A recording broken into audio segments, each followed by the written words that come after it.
On the record now. So welcome to the show, Jennifer. Thank you so much for having me. I'm delighted to be here. Thank you so much for the opportunity. First things first, what was your leg into the private service industry, your first exposure? For sure. I have a bit of a unique story.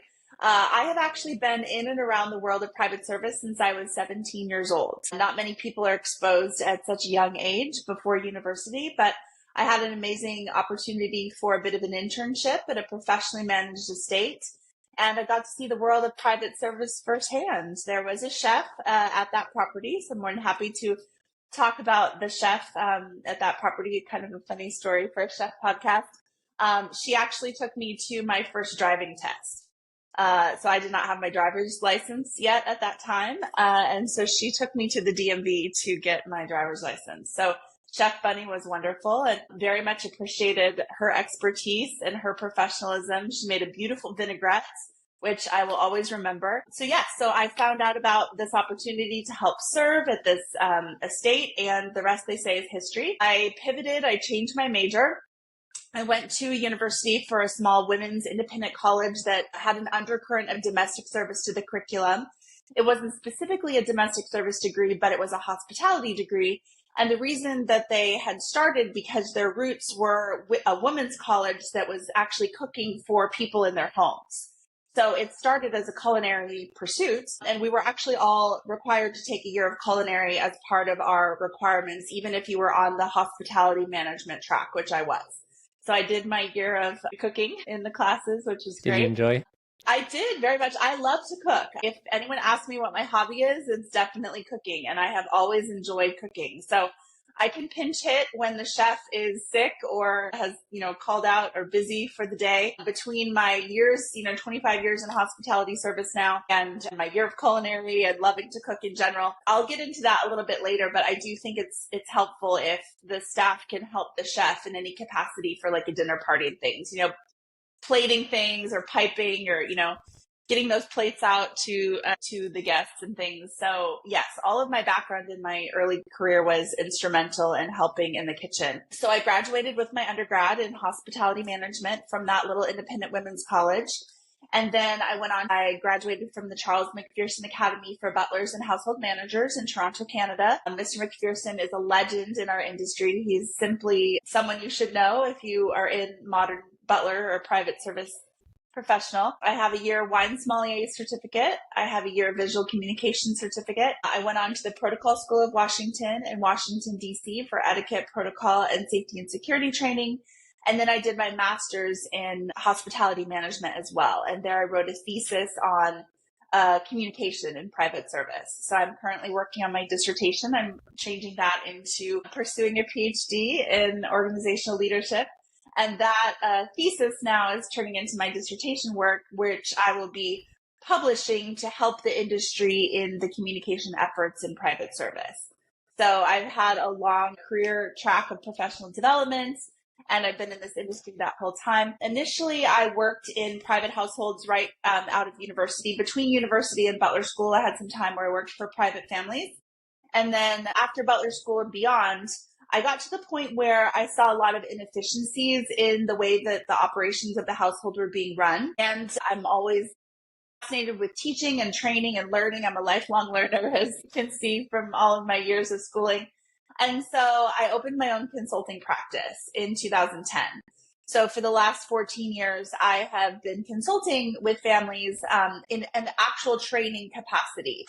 So I go in and I write policy and procedure manuals. I train the staff on how to manage the daily grind of the household more effectively and really help to edify the staff so that they can serve the family in the best way possible. So I love consulting, and that is where I've been a leader and speaker in this industry for many years. Since then, I've worked and volunteered for DEMA, which is the Domestic Estate Managers Association. Unfortunately, they closed their doors in 2020, but now we have a lovely professional association called the Private Service Alliance, which I'm on the global advisory board. And there I'm able to use my gifts and talents to help edify the industry as well. So yes, I've been in the world of private service and hospitality for over 25 years. You're like a Swiss Army knife in the industry. You're so well skilled in so many different areas. Thank you.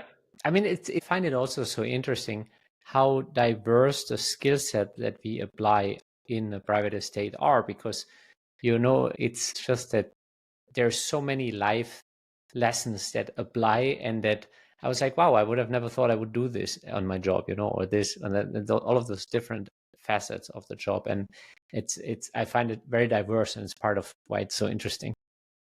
Absolutely. You have to be a jack of all trades and a master of none, they say, is like the idiom, because you never know what you will encounter. And I think the more experience you have in private service, the more you are exposed to.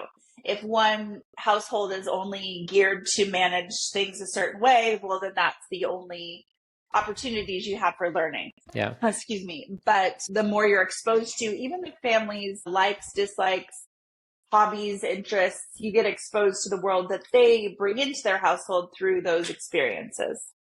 Yeah, actually, that's very true. It's so interesting, some of the exposure that you get, because they go down the rabbit hole of their interests, and then suddenly you have to understand, like, okay, how does this wakeboarding stuff work, and how can I support them in doing it? How do I get the best equipment, and what's the best brand? Yeah, absolutely. That probably falls more to the household manager or the estate manager. But I would like to say too that, the chefs often get pulled into the management aspects of running the households if they are the top professional of the organizational structure of the family. So yes, I do think that chefs have to wear many hats, not only in the kitchen, but on the management side as well. Question. At what stage do families realize that there is actually a structure in their household? Like, because some families that, especially new wealth, that doesn't have that experience of old money, and they suddenly have a windfall, and then they start hiring additional people, but they don't really understand the structure. And I guess that's the stage where they involve you to establish a structure. And I wonder how that goes, because I've also been in households that didn't have structure initially, and it's very rough for everybody, because you're going through that, and you're trying to establish, like, hey, this is my position, and this is kind of where we need to see if there's another team member, or how we deal with this, because I'm not supposed to do all of that plus just the chef capacity. And maybe you can speak to that a little bit. Absolutely. That's a wonderful question. Thank you so much. Mr. McPherson in our Butler Academy talked about this quite a bit. And his word for it was called the yolk effect, where everyone reported to Mr. and Mrs. And he drew a circle on the board, and he put Mr. and Mrs. in the center of the board. And he kind of gave the example, just as you mentioned, Mr. and Mrs. come into a little bit of money. Maybe they want to hire a nanny, or maybe they want to hire a housekeeper. Usually for a young family, those are the first two hires.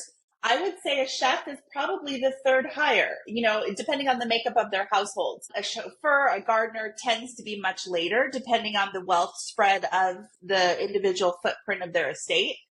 And so while these decisions have to be made in the daily operations of these individual lanes, Mr. and Mrs. are making the majority of those decisions, because everyone is reporting to Mr. and Mrs.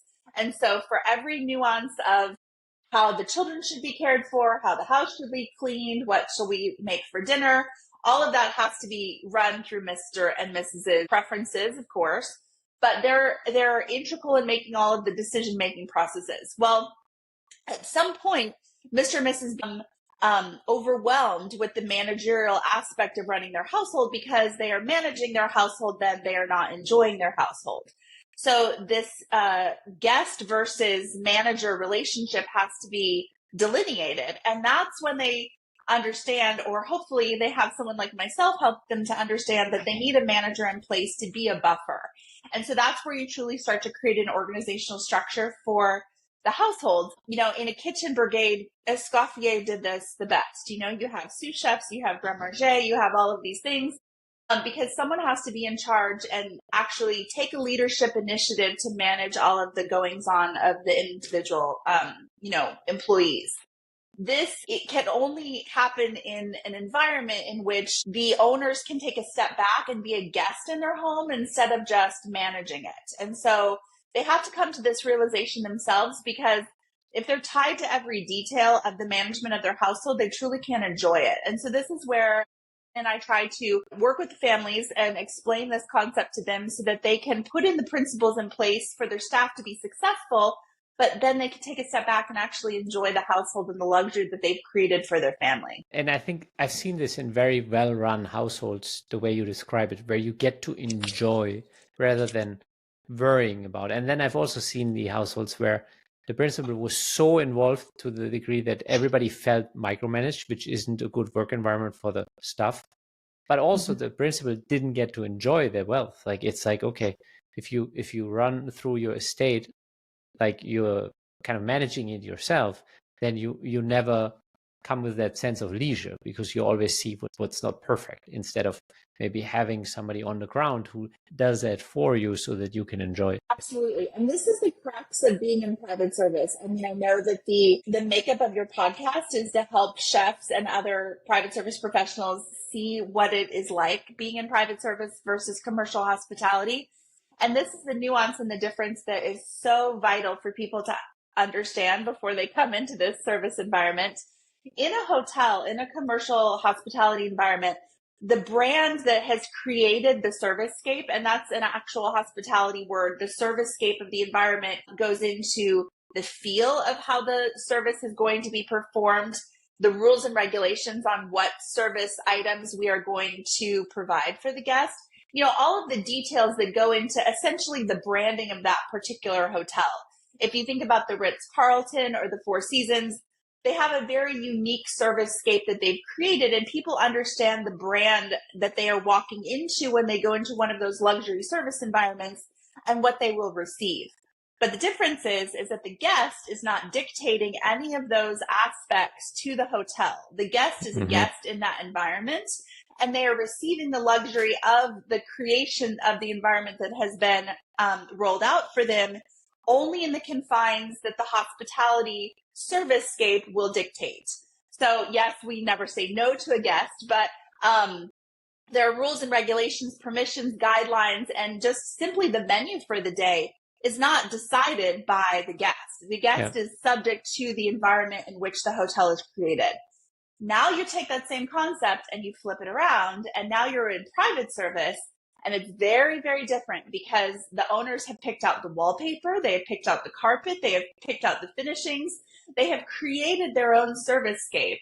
So they've created this quote unquote hospitality service-scape environment, and they're trying to be the guest and the owner at the same time. And it's very different psychologically to step back and let someone serve you in your own home that you have set up that is a very private service environment. And so if you can understand this, you can understand the crux of private service, because when you walk through the doors of someone's residence every day, you're in their environment, and yet it is your workplace. And so this nuance becomes like a very interesting organizational psychology environment that you have to navigate if you're going to be successful in private service. Yeah. Actually, something comes to mind. Like I once had an exchange with the principal, and her tonality was very aggressive. And I just said, like, hey, we have a professional work relationship. You can't speak to me. And she's like, but I'm in my home. I'm like, yeah, you can speak. Maybe you can choose to speak like that with your family, but not with me. I'm a professional individual that works for you. We have a professional relationship. Really hard because there is no human resources department when you work for a private family. You are absolutely correct. They are in their own home, and sometimes the masks and the layers of their personality come off as if they, show themselves one way to the world when they're out in public, and maybe they operate very differently when they are in private. And we all do this to a certain extent with our families. We might snip at the dog or snip at our spouse, but when there's a stranger in your home every day, it becomes this nuance of how that very close working relationship is going to play out. It's a very unique, again, the whole psychology of that relationship is what I love to unpack for clients, because I think it's just the thing that no one wants to talk about, no one wants to say out loud, yet everyone is saying it, because communication is the number one priority when you work in a private household. Yeah. So how would you go about resolving something like that as an outside consultant? How do you help resolve those knots, or maybe even before the knots come, set a structure where both the principal as well as the people in the household understand kind of how they can conduct with each other in a way that it doesn't even get there? Well, there's a couple of things there. Usually, if a family has hired a consultant or an outside, let's say even a professional placement agency who is advising them on, having private staff for the first time, they're usually, if they're open to that conversation, they're usually agreeable to discuss these finer details of how to navigate the relationship with a private service employee. So you would hope that they would be agreeable to having this constructive criticism go on, so on and so forth. But the first thing would be is that we as private service professionals have to understand that there's this line of discretion and decorum that we can't cross. We can be personable, but not too personal. We should be professional and courteous and friendly, but not too familiar, because that way we maintain our professionalism in their home environment and that line is not crossed. I think that many private service professionals, especially more on the caring professions, let's say a nanny or an elder caregiver, they want to care so intimately for their charges because they're caring for them physically, mentally, emotionally, maybe even rearing them as if they would, a child for a nanny or a governess. And you do get involved in the emotions of the clients. For those of us that have spent the majority of our career on more of the professional aspects of those individual career tracks, such as house manager, estate manager, chef, we don't necessarily have to deal with the emotions of the client as much as we do in the caring side of the caring professions, but we still have to deal with the fallout of the negative emotions, as you were indicating, when they are unhappy. And we have to maintain, just as we would in any customer service environment, this line of professionalism. And so I would just simply explain this to both parties, both the owners, the principals, and the estate workers. What I like to do is I like to have individual discussions with the private household members as well as the staff members. And then I like to have a roundtable discussion at the end of the week. And there's certain points that I go through that speak to the nature of the relationship and the communication that they're trying to cultivate there in that work environment.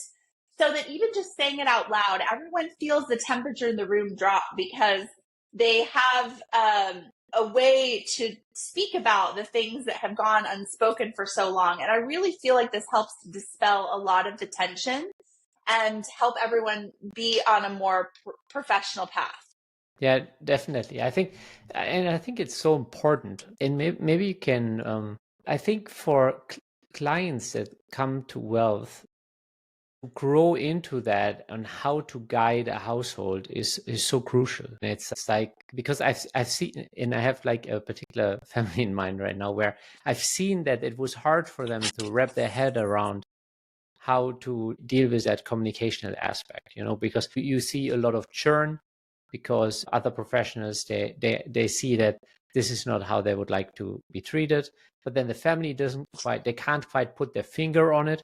And because the family has the leverage, nobody speaks up openly and is like, hey, if you would conduct yourself differently, if you would step back and actually reflect a little bit and maybe try to be a little bit more professional in the conduct to everybody, maybe people would stick. Absolutely. I think the first thing I would say is that I have the conversation with both sides, and that simply just opens up the room to be able to have, these crucial conversations in order to move forward.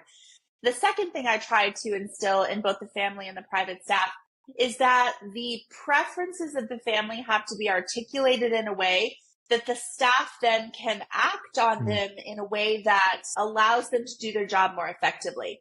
So if the family will state their preferences in a way that they can act on them like in advance, and then the staff rather has then the permission and the freedom, and they can act in a way that allows them to be the professionals that they are within their particular skill set. So for example, with the chef, let's say there is sometimes product that comes in that is damaged or, not affected. There's food items that maybe have spoiled. If the family is enjoying their dinner party, you wouldn't ever break into the dinner party to tell Mr. and Mrs. that you've had to make a change in the menu. In a professional household, you would hope that the family would trust the chef to pivot, to make something else, to make a decision, yes and no, right? We can get into all the stories of when this has happened. But if if the owners give the permission to the private service professional, in this example, the chef, to make a decision, to make a game changing decision when they need to, they can actually save face and present hospitality in a way that is more effective for that particular, example. It's in this nuance when, the staff is scared to make the next move, and this is where they're not empowered to do their jobs well. Then they have to go to Mr. and Mrs. every single time that there's a discrepancy and say, the steak is overcooked, or it's tough, or the fish is spoiled. Can I do something else?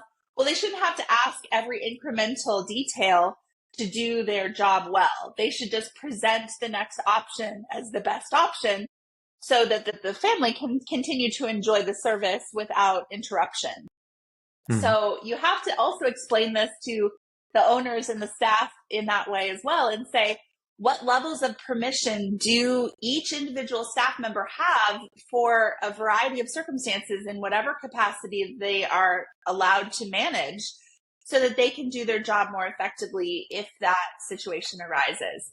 This can be with anything. It can be with the gardener. It can be with the nanny and the children. It can be with the house manager, with the estate manager. It's not always a dollar incremental permission level. And this is where I think a lot of, financial managers get into the flip side of that and saying, well, it will just be a dollar amount necessarily that they can spend or not spend without the family's permission, so that they can continue to provide the service.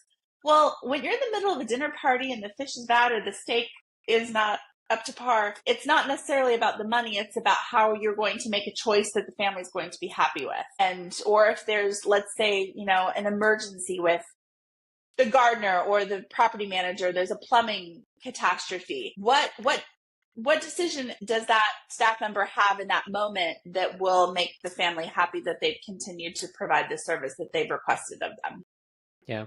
And I think it's a little bit like what you said. So one is a budgetary question. And what immediately comes to my mind, for example, one time we had a flat tire on a staff car. And I, in that instant, rather than involving other people, decided I'll get the car towed. I'll get it to the BMW vendor. I'll have the tire fixed and I'll have the car back the next day. Because that would anyway be the outcome. So I was like, rather than involving everybody, I'm like, this is anyway the course of action. Like, nobody else is going to fix the tire. It's anyway going to end up with the vendor. And this way it will be back tomorrow when everybody else needs it. And that's just a budget kind of thing. But I've seen families get upset with me when I adjusted small things on the menu because I felt like it would create a better hospitality experience. And I think that it really comes down to the individual. Most likely it's the woman of the house who you're working with. And some of them were really involved and got really upset with me making a slight adjustment to a discussed menu. And that this could easily be, for example, what I'm thinking about was actually it's not that I changed a course in a 6-course menu that we've discussed. It was that I added an additional side dish on a buffet that was set up for the guests on a garden party. And I was a little bit taken back that could lead to such a reaction. I was like, this was literally just standing there. And if somebody wanted to take it, they took it. And if they didn't want it, they didn't take it.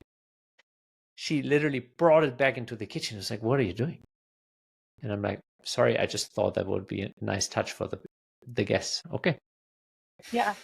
Well, you raise a lot of interesting points there. And so for the flat tire scenario, every house manager or estate manager that's been in your shoes can think of a family where that decision has gone well, and they can think of a family where that decision has gone poorly. And this is exactly where those rules and permissions have to be understood from the beginning, so that the professional in their own right can go ahead and not inconvenience the family, because ultimately that's why we are hired. We are hired to do a job so that we can take that burden off of the family so they can enjoy the lifestyle they've created instead of managing it. If they feel like they have to micromanage every detail of that decision-making process, then there is not trust, there's not established communication, and there's not established rules and permissions for the individuals so that they can do their job more effectively. And this is where I can come in as a consultant and explain that this is the deficiency in the service environment. You've asked them to do a job, you've asked them to provide a service, and then if you don't give them the autonomy and the freedom and the permission to do that job effectively, then, it creates commotion for everyone. On the hospitality side, on the dinner party side, or in this case, a garden party or a pool party where a side dish was added, I do see this a lot with, like you said, sometimes the women of the house. In my dissertation work and working in communication in estate management, the things I'm researching in this dynamic domestic service environment that is so different to working in commercial hospitality, it comes down to ownership and a feeling of providing the hospitality themselves as the owner or the principal of their household. And so the reason that these owners sometimes don't like any surprises that the staff is creating and they want to be in touch with every nuance that is being put out is because they're not providing the service themselves, but they still want to feel ownership that they are extending that hospitality to their guests. And so they feel slighted if anything was not run by them because they want ownership not only of the decision-making process, but also of the execution. And so this is a very difficult service environment. And I have worked for families in this capacity as well as a private service professional before I was a consultant. And you sometimes feel deflated. You feel as though there is no room for creativity or actually delighting and surprising the guests, which are the owners. You want them to be in that guest capacity, but yet they're still acting in their managerial mindset and not allowing you the freedom and the autonomy to do what you do best and be creative as a chef. And so this is where you can have a conversation with that, hopefully with those owners in advance and just say, may I have permission to make changes and may I have permission to be creative in this capacity? And that is the psychology of the environment because it's their home. Some owners want that ownership over every detail. And if anything is changed, they feel slighted. And this is something that they have to, like you said, have the insight to understand themselves in order to be successful and move forward for the future. That's very interesting. And also there is a component, like let's say you want to be that host as the principal. You also want to be able to speak to everything that's being served. And if one of your guests comes up and like, wow, this is so delicious. What is this? And you look at them like, I didn't approve this. I have no idea. And then, which could potentially lead to a situation where the principal is uncomfortable because now originally wanting to be the host, not knowing what is being served, despite having discussed it with the chef maybe. Well, and you raised an interesting example because at a garden party or a pool party where people are walking around and choosing for themselves, sometimes a simple label can help to know what each individual item is on the buffet. But for a formal dinner party where each course is being served by the staff, I like for the chef to come out and announce each course to the table. Some families don't like that. Some families think that that's too formal or, too much spotlight is being showed on the chef. But I think that if there's small incremental changes or any questions on the dish, then the chef has the opportunity to professionally announce each course and speak to any changes that might have been made, especially if there was a printed menu on the table. Sometimes if you have that disaster in the kitchen where something is burnt or spoiled or what have you, and you have to make a change, you have to put on your game face and pretend that everything is okay and say, well, I've changed the sauce because I had inspiration from the garden and we had a lovely, chive oil that I whipped up for this particular dish, so on and so forth.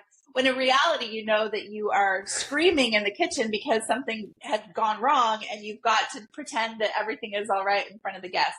So that's a trust issue as well. If the owners trust you to make a decision behind the scenes that will help them to save face with their guests and help them to know that you will make everything all right in the end, they've got to be able to trust that you'll make those changes that will benefit them. It's, every household is different, but when those things strike, you've got to be able to trust that your professionals are going to be able to handle it effectively. Yeah. But sometimes I also feel like, so people that have that level of success, they have it for a reason. And there's one common trait that I see is it's they don't settle. They are more willing to ask for things.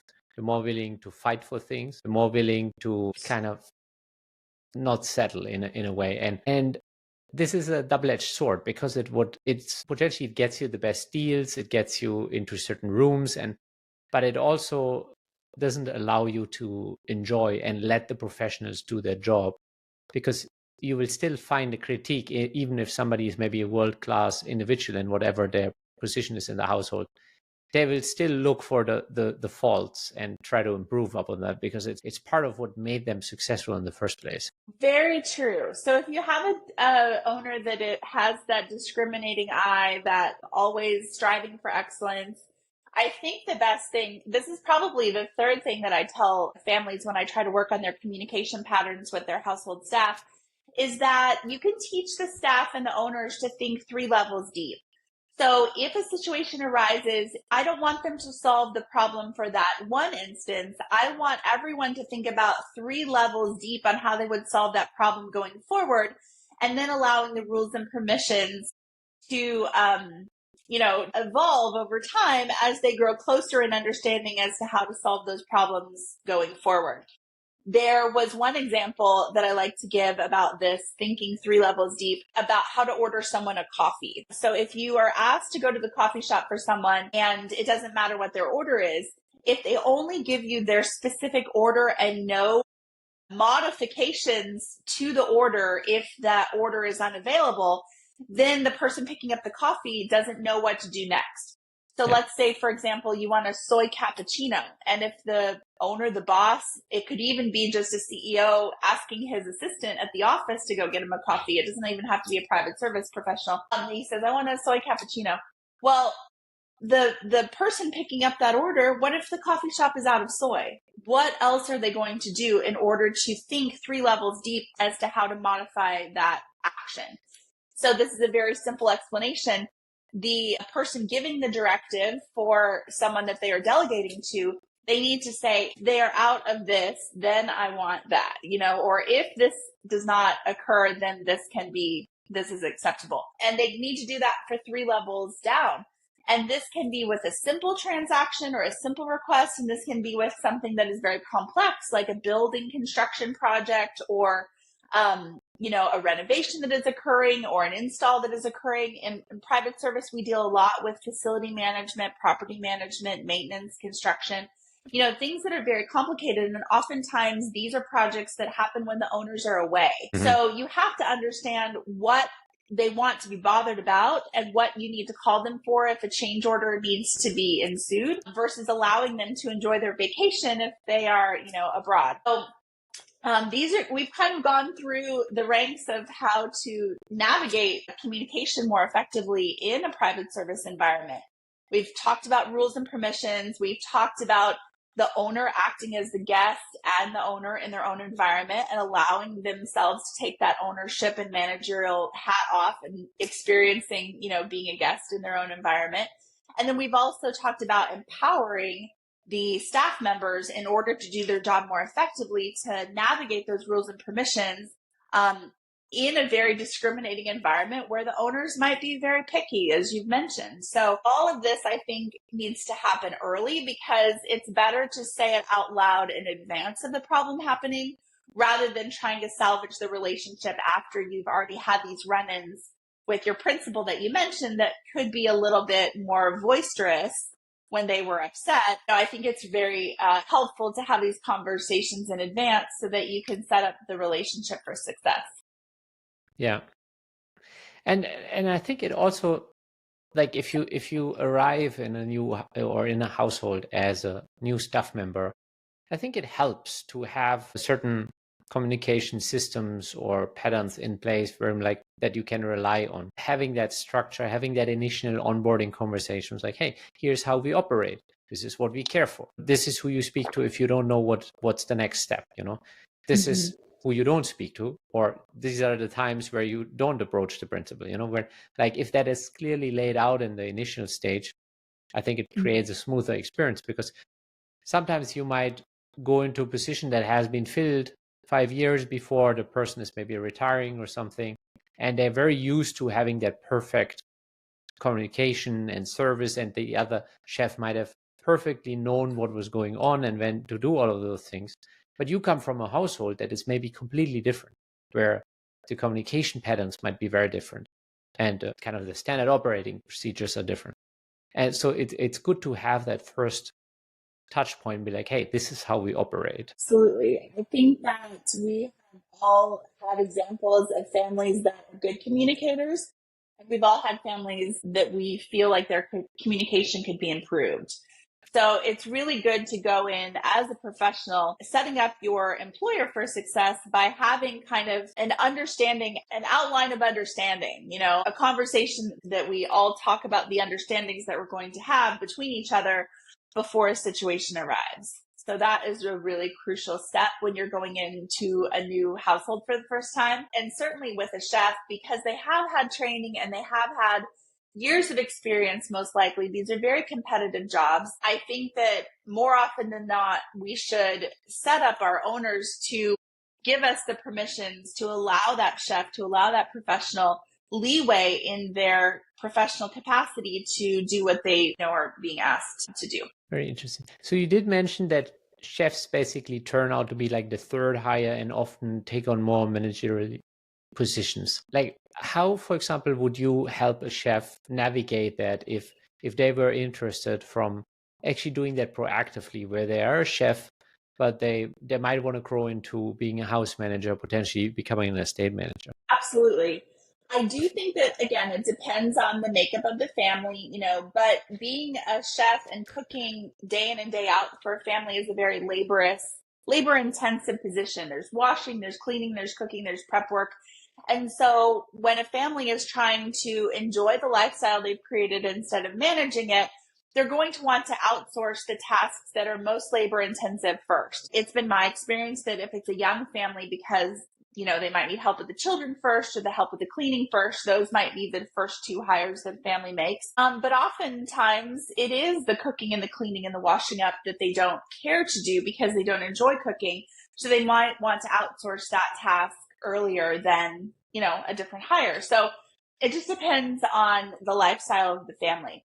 But there is a difference in cooking in someone's private residence than there is cooking in a commercial capacity, as we're all well aware. But it can be, difficult for the chef to navigate. Sometimes they're cooking in an unsuitable kitchen. Usually the kitchen is beautifully created by a designer that was not thinking about, having a chef there actually working the pots and pans on the marble countertop. And the finishes and fixtures are gorgeous, but they're not industrial designed. One family I worked for bought a house down the street for the chef to prep in because they had to cart their meals back and forth 3 times a day because the family didn't want the smell and the noise in the middle of the house to be an issue. They just wanted their meals to magically appear 3 times a day from down the street.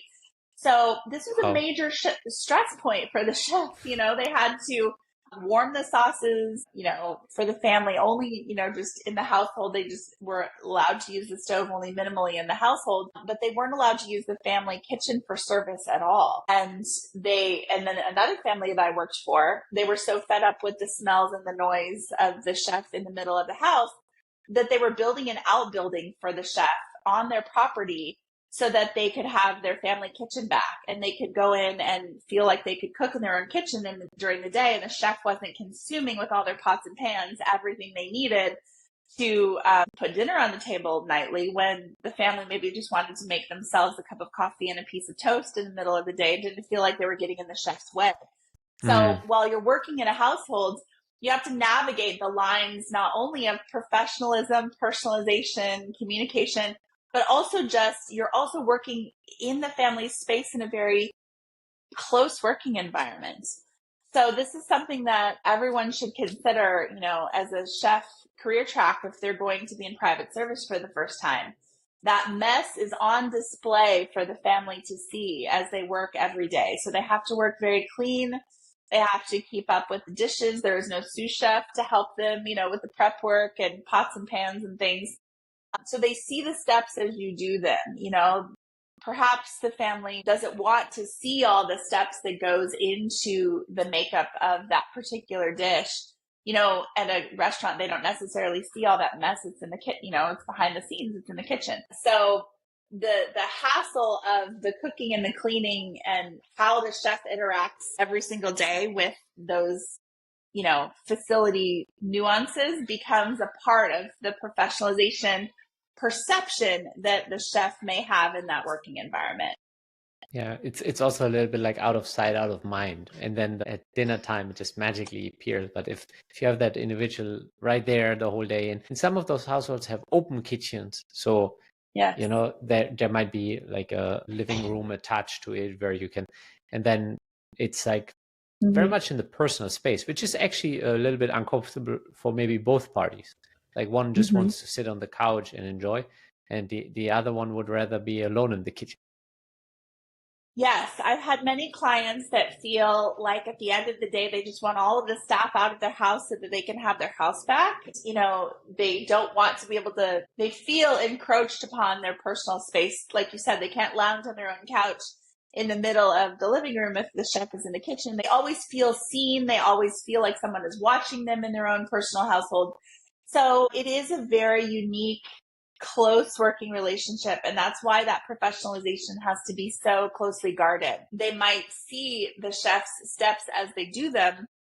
So they might be less impressed with the final product if they felt like it was a mess or a hassle while you were in the process of creating the beautiful dish. If you were making a lot of noise in the kitchen and it's an open concept kitchen, they feel like, wow, the plate at dinner is beautiful, but I didn't want to go through the 6 hours of noise in order to have this final product, on the dinner table. So despite all of this, you have to be adaptable.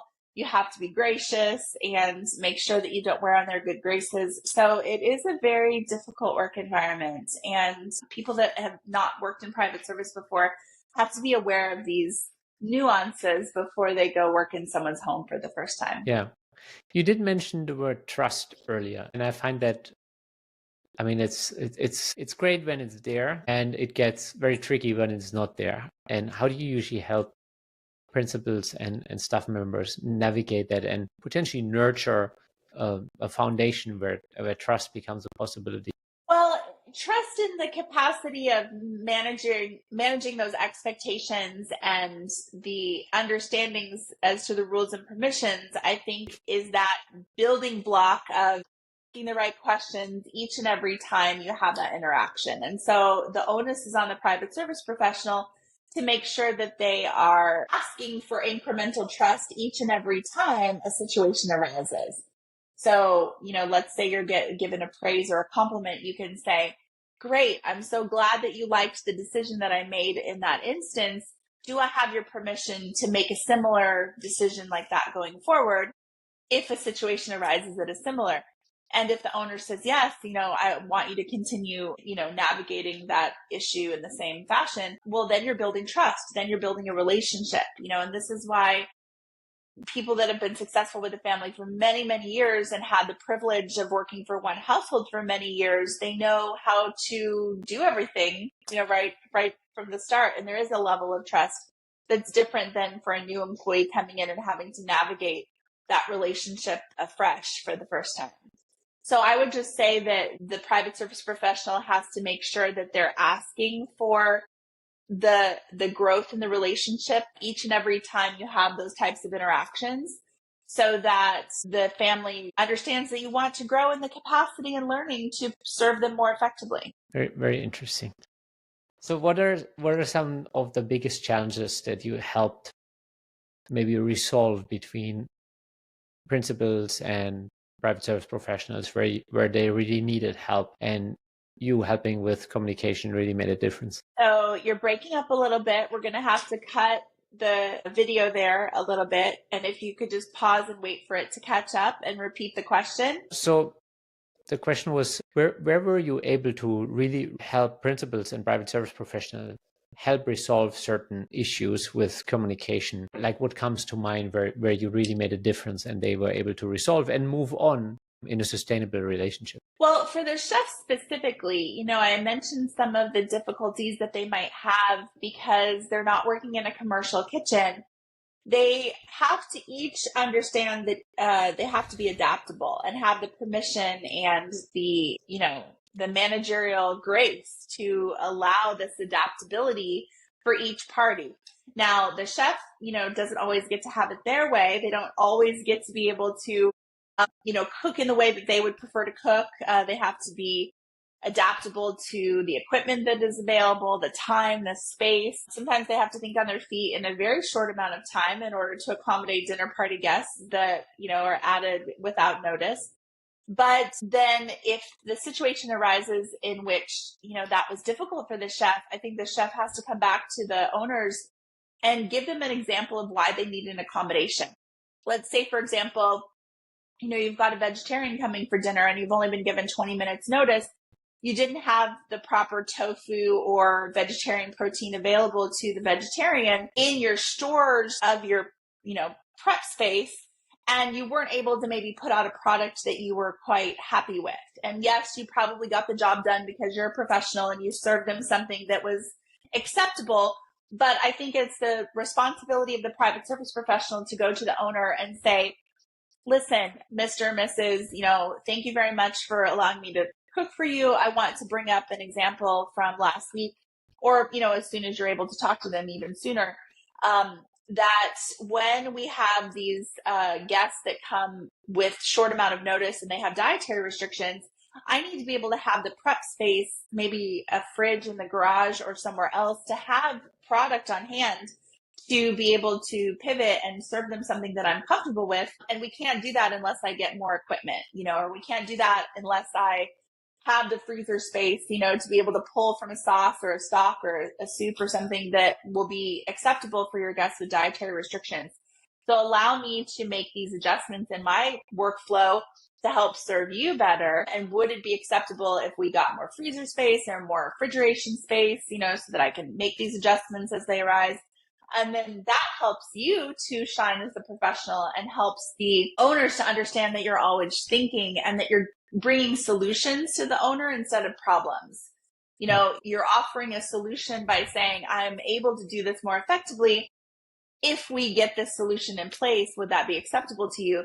Instead of just saying, oh, I was really unhappy that you brought that vegetarian to dinner without notice, like that would not be a professional way of handling that situation. And so within your lane of managerial oversight, in any capacity as a private service professional, you've got to lean on some of the professionalization principles in any industry.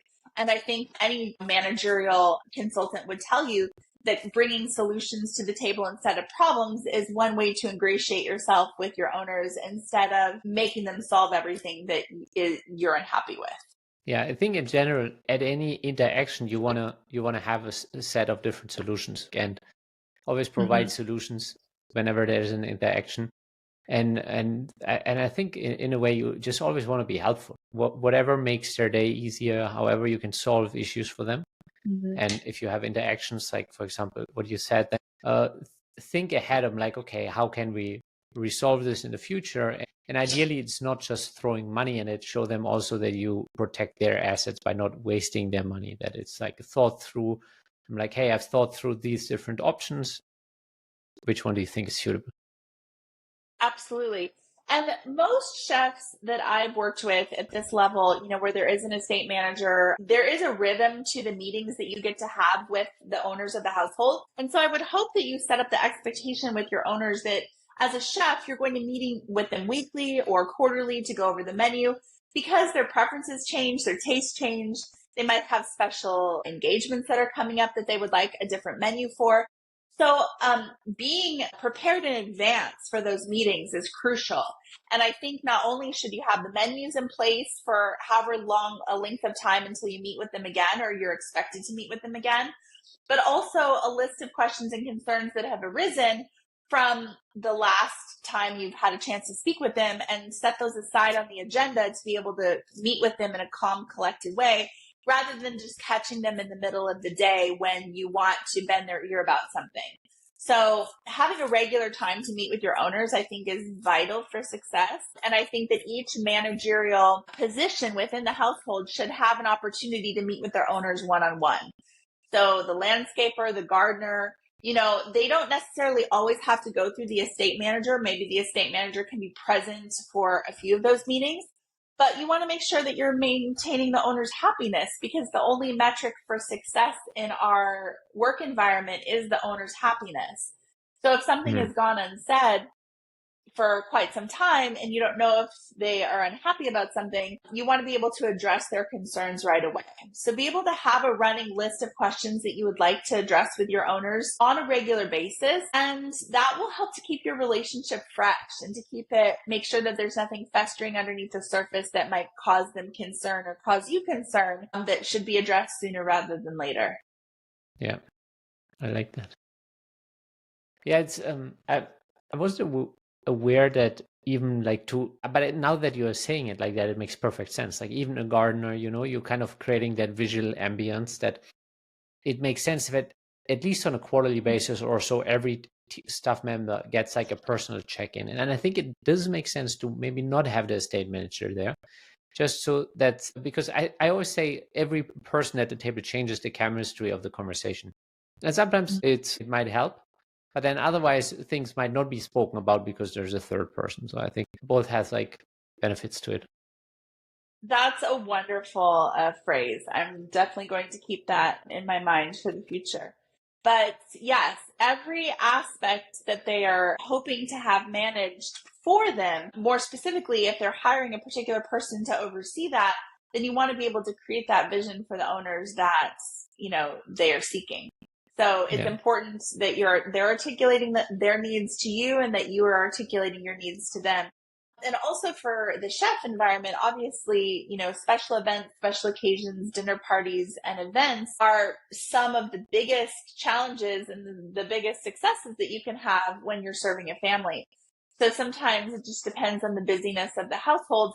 These things might come up all the time, and weekly you might have special occasions and special events and dinner parties that you have to manage. And in other households that are much more quiet, perhaps they only have a dinner party or a special occasion where you go to different lengths every 6 months or, quarterly or what have you. So, knowing when those situations are going to come up in advance really helps you as a chef to be anticipatory of their needs so that you can create dinner party menus and allow the opportunity to shine when you have the opportunity to do something maybe a little bit more formal than you typically would on a weeknight. But in a bigger structure of a household that has a lot of staff, you also want to work with the administrative professionals on the team so that they are aware of the nuances of the special occasion, because there's going to be decor, there's going to be flowers, there's going to be music, things that the chef maybe is not managing. And those communications are needing to be passed out to each individual that's going to be handling the aspects of the various event details. Yeah. Yeah, I think especially when it comes to events kind of evolving in a household environment, it can get really interesting, like who's picking it up, and communication becomes very crucial in that. For sure.